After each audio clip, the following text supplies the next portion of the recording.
Hello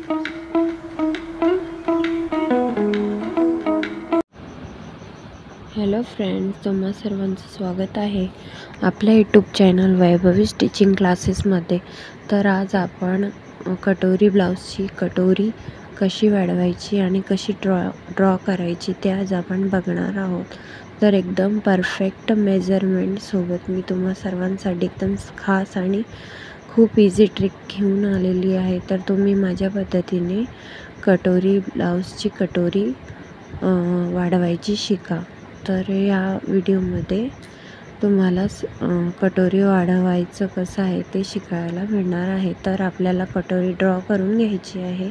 त्यानंतर आपल्याला जे बटनपट्टी आपण लावतो त्या साईडने आपल्याला 2.5 इंच वाढवून घ्यायचं आहे या पद्धतीने। तर मी ड्रॉ करून घेतलं आहे। त्यानंतर मी गळ्याच्या साईडने 1/2 इंच घेतलेला आहे आणि इकडच्या साईडने पण 1/2 इंच घेतलेलं आहे, जिकडनं आपण बटनपट्टी लावतो तिकडनं। आणि जिकडनं आपण कटोरीचा आकार आपला गोल असतो त्या साईडने मी 1/2 इंच घेतलेला आहे। आणि आपल्याला काय करायचं आहे की या दोन्ही लाईन आपल्याला जोडून घ्यायच्या आहेत।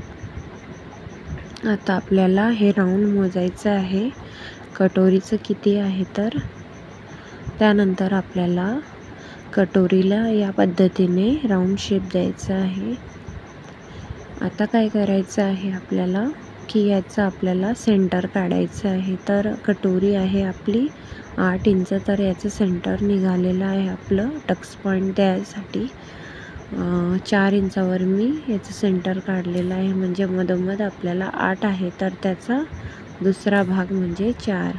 आता आपल्याला ह्या लाईन आखून घ्यायच्या आहे।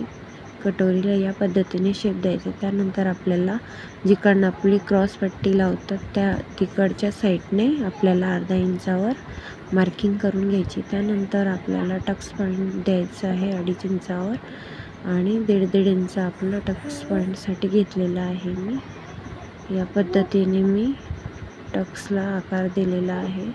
तर आपल्याला या पद्धतीने कटिंग करून घ्यायची आहे। मी ही कटोरी घेतलेली आहे 36 साईजची। तर या पद्धतीने आपल्याला कटिंग करून घ्यायचं आहे। तुम्ही बघू शकता मी या पद्धतीने कटिंग केलेली आहे कटोरी। तर मी कटोरी ब्लाऊजची कटिंग कशी करायची आहे ती माझ्या चॅनलवर आहेत 4-5 व्हिडिओ, तर तुम्ही तिथे जाऊन बघू शकता। तर मी इकडनं घेतलेले आहे 2.5 इंच खालच्या साईडने आणि टक्स घेतलेला आहे मी 2.5 इंच आणि दोन्ही साईडने 1.5 इंच घेतलेला आहे आणि गळ्याच्या साईडने 1/2 इंच घेतलेला आहे। तर thanks for watching my video. धन्यवाद।